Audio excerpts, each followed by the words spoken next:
איך לעשות שימוש באלמנטור AI? AI זה כלי ממש חזק שמאוד עוזר לא רק לבוני אתרים, אלא גם למקדמי אתרים במהלך העבודה.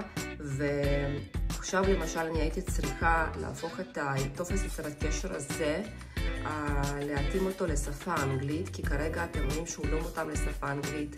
המייל שיש כאן הוא נמצא מצד ימין, שזה לא נכון, המייל אמור להיות מצד שמאל, כי אנחנו בשפה האנגלית.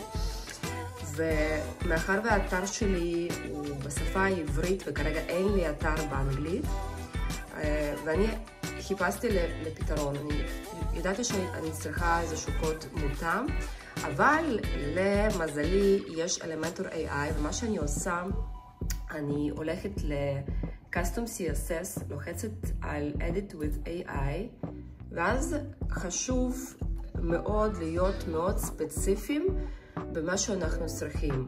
אז עכשיו אני צריכה לתאר מה אני רוצה שיקרה.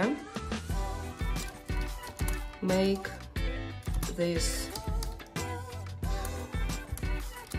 contact form left to right. ולוחצים על Generate Code. הוא חושב, כך לו מעט זמן. בבקשה, יש לנו קוד מאוד פשוט, מוכן.